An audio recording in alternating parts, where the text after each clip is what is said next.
नमस्कार। India speaks daily में आपका स्वागत है। मैं हूं संदीप देव। आज की टॉप न्यूज बुलेटिन में सबसे पहली खबर है दिल्ली से। प्रधानमंत्री नरेंद्र मोदी ने प्रथम अखिल भारतीय जिला विधिक सेवा प्राधिकरण की बैठक का उद्घाटन किया। उद्घाटन सत्र में हिस्सा लिया। इस मौके पर भारत के मुख्य न्यायाधीश एन.वी. रमन्ना और केंद्रीय कानून मंत्री किरण रिजिजू भी मौजूद थे।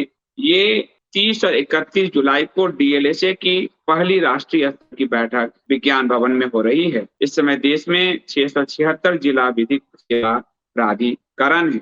इस अवसर पर प्रधानमंत्री नरेंद्र मोदी ने जो कहा वो बहुत महत्वपूर्ण है। उन्होंने पहली भारतीय जिला कानूनी सेवा प्राधिकरण की बैठक इस सत्र को संबोधित करते हुए कहा, आज से कुछ ही दिन बाद देश अपनी आजादी के 75 साल पूरे कर रहा है। ये समय हमारी आजादी के अमृतकाल का समय है। यह हमारी आजादी के अमृतकाल का समय है। ये समय उन संकल्पों का है जो अगले 25 वर्षों में देश को नई ऊंचाई पर ले जाएंगे।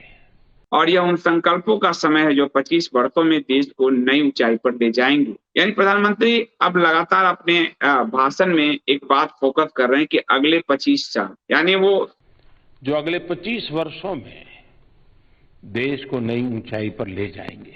एक तरह से ये मैसेज दे रहे हैं कि 25 साल तक एक ही पार्टी की अगर सरकार रहेगी तो देश उस ऊंचाई तक पहुंच पाएगा अथवा नहीं पहुंच पाएगा। ये वो लगातार अपने भाषण में अगले 25 साल के टारगेट को रख रहे हैं। मैं लगातार कई भाषणों में इसको देख रहा हूं जो उन्होंने आज पहली अखिल भारतीय जिला कानूनी सेवा प्राधिकरण की बैठक में भी कहा। उन्होंने कहा देश की अमृत यात्रा में ईज ऑफ डूइंग बिजनेस और ईज ऑफ लिविंग की तरह ही ईज ऑफ जस्टिस भी उतना ही जरूरी है।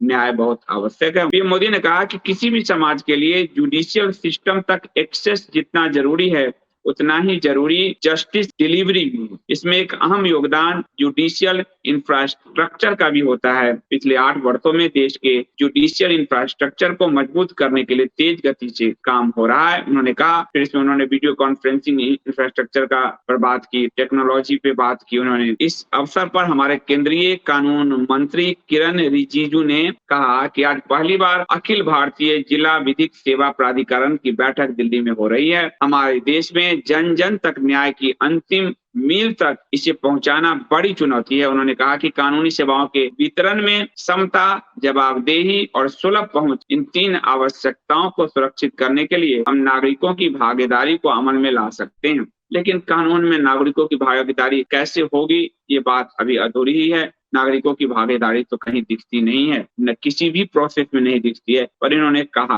कहा कि राष्ट्रीय विधिक सेवा प्राधिकरण ने पात्र कैदियों की पहचान करने के लिए 16 जुलाई से एक अभियान रिलीज किया है। UTRC@75 और ट्रायल रिव्यू कमेटी के तहत फिट मामलों को जारी करने की सिफारिश की है। न्याय विभाग और राष्ट्रीय कानूनी सेवा प्राधिकरण सामान्य हित के 3 क्षेत्रों में कानूनी सेवाओं की एकीकृत डिलीवरी प्रावधान करता है। ये उन्होंने कहा और कहा कि टेली लॉ के माध्यम से परामर्श को मजबूत करके, निःशुल्क वकीलों के आधार का विस्तार करके और कानूनी साक्षरता के साथ नागरिकों को सशक्त बनाकर। इस अवसर पर मुख्य न्यायाधीश एन.वी. रमन्ना ने कहा कि हमारी असली ताकत युवाओं में है। अब ये समझ नहीं पा रहा हूँ, युवाओं को तो अवसर नहीं मिलता न्यायपालिका में ठीक ढंग से घुसने का, यदि उनके बैकग्राउंड न्यायपालिका से न। पर उन्होंने कहा है तो मैं बता रहा हूँ, उन्होंने कहा कि हमारी असली ताकत युवाओं में है। दुनिया के 1/5 युवा भारत में है। कुशल श्रमिक हमारे कार्य बल का केवल 3% है। हमें अपने देश के कौशल बल का उपयोग करने की आवश्यकता और भारत अब वैश्विक अंतर को भर रहा है। तो ये एक जो पहल है, ये पहली बैठक हुई है, इसको सकारात्मक लेना चाहिए क्योंकि इसमें मुख्य न्यायाधीश भी शामिल हुए, देश के कानून मंत्री भी शामिल हुए और देश के प्रधानमंत्री भी शामिल हुए। अब इसका रिजल्ट क्या आएगा ये देखेंगे, परंतु इसे एक सकारात्मक बैठक कहा जा सकता है। आज की दूसरी खबर महाराष्ट्र से। महाराष्ट्र के जो गवर्नर है यानी राज्यपाल भगत सिंह कोश्यारी, उनकी जुबान फिसल गई है और उनकी जुबान की फिसलन ने बहुत सारी मुसीबतें पैदा कर दी है। उन्होंने मराठी भाषी मानुष को एक तरह से आहत किया है। लोगों से कहता हूं, महाराष्ट्र में कि भाई महाराष्ट्र में विशेष करके मुंबई ठाणे यहां से गुजरातियों को निकाल दो और राजस्थानियों को निकाल दो तो तुम्हारे यहाँ कोई पैसे बचेगा ही नहीं। और इस बयान को अगर देखें तो मुझे लगता है संवैधानिक पद पर बैठे किसी व्यक्ति को ऐसा बयान कहीं से भी शोभा नहीं देता। वो चारों तरफ से घिर गए हैं और उन्होंने बयान जो दिया वो बयान ये है कि महाराष्ट्र में, खासकर मुंबई और पुणे का हवाला दिया कि महाराष्ट्र में गुजराती और राजस्थानी निकल जाएं तो महाराष्ट्र देश की आर्थिक राजधानी नहीं रहेगी। सवाल है पूरे देश में फिर सबको निकालते फिर तो फेडरल स्ट्रक्चर कोई मतलब नहीं है, फिर भारत तो भारत रहा नहीं, फिर पूरे भारत को कश्मीर बनाइए। कल को मराठी फिर सबको पीट के भगाएंगे, फिर कोई हरियाणा में भगाएगा, कोई राजस्थान में भी भगाएगा, कोई पूरे देश में साउथ में भगाएगा, नॉर्थ में भगाएगा। तो संवैधानिक पद पर बैठे व्यक्ति को क्या बोलना है क्या नहीं बोलना है इसका ध्यान होना चाहिए, इनका ज्ञान होना चाहिए। और उनके बयान ने वितंडा खड़ा कर दिया है राज ठाकरे से लेकर उद्धव ठाकरे तक। और महाराष्ट्र में काफी लोग गुस्से में हैं और इन कोश्यारी साहब के गुस्से इन तक तो कोई पहुंच नहीं पाएगा, पर इनके गुस्से की मार कोई दिल्ली, कोई यूपी, कोई बिहार का भैया ना झेले, वो ना उनकी मार को झेलना पड़े उनको। इसलिए कम से कम भगत सिंह कोश्यारी को इस तरह के बयान से बचना चाहिए। और चूंकि वो राजस्थानी समाज के बीच एक कार्यक्रम में भाषण दे रहे थे तो मुझे लगता है उनकी जुबान बहक गई, फिसल गई। और वो उनका ये कहना कि मुंबई को जो आप वित्तीय राजधानी कहते हैं, अगर आप गुजराती और मारवाड़ियों को हटा दे तो मुंबई पर वित्तीय राजधानी वाला टैग बरकरार नहीं रहेगा, तो फिर तो आप मतलब पूरे देश को ही तहस नहस करोगे। ये क्या हो रहा है भाजपा के लोगों को? बेवजह का हर जगह जहां बोलना है हिंदू मारे जा रहे हैं, वहां ये नहीं बोल रहे, लेकिन जहां नहीं बोलना है वहां ये जुबान खोल रहे हैं। अब मराठी गुजराती का विवाद खड़ा हो गया है और उसके बाद मराठी राजस्थानी का विवाद, और ये विवाद अब बढ़ेगा। राज ठाकरे, उद्धव ठाकरे सारे इसमें कूद पड़े हैं। आज की एक बड़ी खबर हास्यास्पद है लेकिन बड़ी हास्यास्पद इसलिए कि एसएससी स्कैम में जो पार्थ चटर्जी धरे गए हैं, गिरफ्तार हुए हैं, ईडी को काफी मशक्कत करनी पड़ रही है उनके देखभाल। पार्थ चटर्जी जीभ से चटोर हैं, बहुत मोटे हैं, उनका वजन 100 किलो से भी पार है, 111 किलो है। पार्थ चटर्जी को मधुमेह भी है, तो पार्थ चटर्जी स्वयं से कोई काम नहीं कर पाते। अब ईडी के अधिकारियों को और कर्मचारियों को उनका काम करना पड़ रहा है, उनकी नौकरी करनी पड़। 2 दिनों तक कस्टडी में पार्थ चटर्जी नहाए गए। उनसे कहा सर नहा लीजिए, बोले मैं स्वयं से नहीं नहाता, मुझे नहाना स्वयं से नहीं आता क्योंकि मेरा हाथ देने। एक स्पेशल स्टूल बनाया हुआ है, स्टूल जो होते हैं उस स्टूल पे बैठा के मुझे मेरा नौकर नहाता है। तो ईडी के अधिकारी जो है अपने चतुर्थ श्रेणी के कर्मचारी को लाए, जब ले गए बाथरूम में तो कहा इस बाथरूम में तो ये घुस ही नहीं रहे, ये तो बहुत छोटा बाथरूम।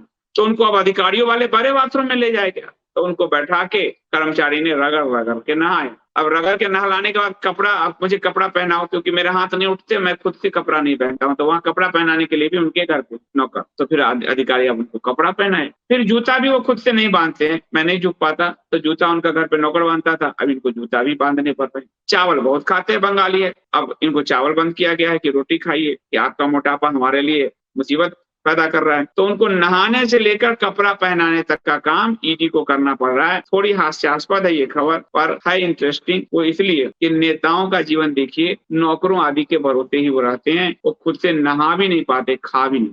आज की एक अन्य खबर विदेश नीति को लेकर है, और पहली बार पाकिस्तान में जो नई सरकार बनी है उसके बाद पहली बार भारत और पाकिस्तान के विदेश मंत्री मिले हैं। पाकिस्तान में जैसा कि आप जानते हैं कि इमरान खान की सरकार जा चुकी है और शहबाज शरीफ की सरकार आई है, तो भारत और पाकिस्तान के विदेश मंत्री पहली बार मिले हैं। भारत के विदेश मंत्री डॉक्टर एस जयशंकर और पाकिस्तान के विदेश मंत्री बिलावल भुट्टो जरदारी की एससीओ विदेश मंत्रियों के सम्मेलन के दौरान उज्बेकिस्तान में मुलाकात हुई। इसमें एबीपी न्यूज ने ये खबर चलाई और सूत्रों के हवाले से इस खबर को कंफर्म किया है कि उज्बेकिस्तान में दोनों मिले हैं।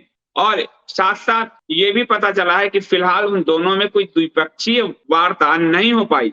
हाँ, उन दोनों के बीच में शिष्टाचार मुलाकात जरूर हुई है, दोनों ने हाथ भी मिलाया है और दोनों एक दूसरे की उपेक्षा नहीं कर सकते थे, टकरा गए। तो क्योंकि ये महत्वपूर्ण खबर इसलिए है कि पिछले कई मौकों पर जब भारत और पाकिस्तान के विदेश मंत्री मिलते थे तो एक दूसरे से नजर चुराकर या एक दूसरे को नजरअंदाज करते हुए निकल जाते थे, और भारत और पाकिस्तान के रिश्ते खराब हैं, आप जानते हैं। तो लोग कह रहे हैं कि मुलाकात हुई है, हाथ मिलाया है, क्या पता कहीं रिश्ते सुधारने की, संबंध सुधारने की कोई पहल हो, ये बाद में देखा जाएगा, पर उसके लिए माहौल पाकिस्तान को बनाना हो। पाकिस्तान जो आतंकवाद कश्मीर घाटी में पैदा करता है, पहले उस पर उसको रोक लगाना हो। जब तक वो आतंकवाद पर रोक नहीं लगाता, भारत को पाकिस्तान से कोई बातचीत नहीं करना चाहिए। और इसलिए ज्यादा होप यानी कि ज्यादा उम्मीद पालने की जरूरत नहीं है, लेकिन उम्मीद कर सकते हैं कि क्या पता नई सरकार पाकिस्तान में प्रतिबंध लगाने में सफल हो आतंकवाद पे। लेकिन इस मुलाकात को एक उद्देश्यपूर्ण मुलाकात के तौर पर देखा जा रहा है। आखिरी खबर आज की बॉलीवुड से है। बॉलीवुड के जो कलाकार हैं और जो डायरेक्टर, निर्देशक हैं, निर्माता हैं, वो अपनी आदतों से बाज नहीं आने वाले। वो अपने अहंकार की चोटी से उतरने नहीं वाले। पता नहीं क्या अहंकार है इनको। दक्षिण की फिल्में इनको लगातार पीट रही है, लेकिन इनका अहंकार जा ही नहीं रहा। इनको आज भी लगता है कि वही मनोरंजन की दुनिया के पूरे बादशाह वही। और कोरोना काल में तो इनकी कमर टूटी ही। सुशांत सिंह राजपूत की संदिग्ध मौत ने इनकी कमर को और तोड़ा, क्योंकि अब जनता ये समझ गई है कि आम लोगों को ये बॉलीवुड वाले कभी भी ठीक से जगह नहीं देते। उनको मार के भी उनको आत्महत्या साबित करने में लगे होते हैं। पूरा नेपोटिज्म चल रहा है और इनका अपना धंधा है जो उर्दू वुड और कराची वुड से संचालित हो। मैं ये क्यों कह रहा हूं? अभी आदित्य चोपड़ा की फिल्म शमशेरा औंधे मुंह गिरी, यशराज का बैनर, आदित्य चोपड़ा जैसा नाम, रणवीर कपूर जैसा अभिनेता, लेकिन अपनी गलती को मानने की जगह फिल्म के जो निर्देशक हैं वो कह रहे हैं, फिल्म के निर्देशक और कलाकार, वो सोशल मीडिया को अपनी फिल्म की असफलता के लिए जिम्मेदार ठहरा रहे हैं। यानी कौवा कान ले गया तो वो कान टटोलने की जगह कौवा के पीछे भाग रहे हैं। करीब 150 करोड़ की ये फिल्म थी, महंगा बजट था, और इस पर इसके फ्लॉप होना 15-20 करोड़ भी शायद नहीं कमाई है। इसका फ्लॉप होना इनको साल तो रहा है, लेकिन ये दोस्त जनता पर मर रहे। शमशेरा के निर्देशक करण मल्होत्रा ने अपने सोशल मीडिया अकाउंट पर लिखा, मेरे प्यारे शमशेरा, तुम बहुत ही तेजस्वी हो। मेरे लिए बहुत जरूरी है कि मैं इस प्लेटफॉर्म पर खुद को व्यक्त करूं जहां आपके लिए प्यार, नफरत, सेलिब्रेशन से लेकर बेइज्जती तक सब कुछ मौजूद। इनको गुमान था कि ये गॉड है, इसलिए ये अकेला कुछ बोलेंगे और लोग सुनेगा। अब लोग इनको जवाब दे रहे हैं तो ये उनको बेइज्जती महसूस हो रही है, नफरत महसूस हो रहा है। वो कह रहा है मैं सभी से इस लापरवाही के लिए माफी मांगना चाहता हूँ। मैं इस नफरत और गुस्से को हैंडल नहीं कर पाया। हिंदुओं के, ब्राह्मणों के प्रति नफरत उड़ेलो तुम, अंग्रेजों को अच्छा दिखाओ तुम, और हिंदुओं को, भारतीय नागरिक को गाली दो तुम, और नफरत जनता तुमसे कर रही। जो तुमने दिया है वही तुम्हें लौटाया जा रहा सोशल मीडिया से।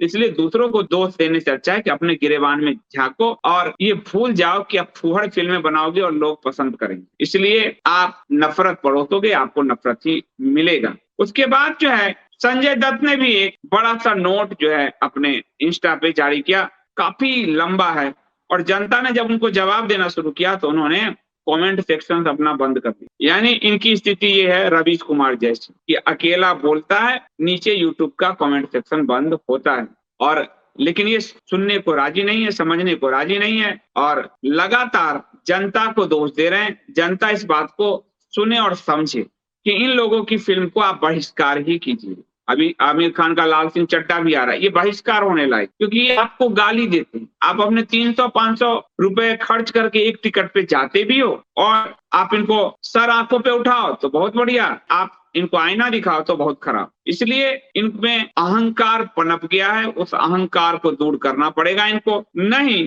तो दक्षिण की फिल्में इनको असली औकात दिखा देगी। जनता आज भी फिल्म हिट बना रही है, तो बॉलीवुड की देख लो, टी सीरीज की फिल्म आई है बुलबुलैया 2, और कार्तिक आर्यन है, हिंदी बेल्ट का लड़का है, उसके साथ भी आपको करण जौहर आदि ने काफी कुछ गलत किया जो आरोप लगा, लेकिन वो संघर्ष कर रहा है तो जनता उसको सपोर्ट कर रही है।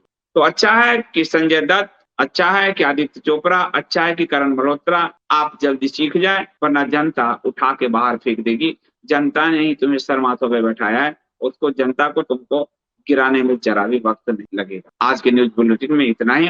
आप सबको बहुत बहुत धन्यवाद। शुभ रात्रि। न्यूज बुलेटिन कैसी आपको लग रही है, इस बारे में आप कमेंट नहीं कर रहे हैं, कमेंट जरूर कीजिए। मैं कमेंट स्वयं पढ़ता हूँ और आपके कमेंट के अनुसार इसमें और भी सुधार करने का प्रयास करूंगा। जय हिंद, जय भारत।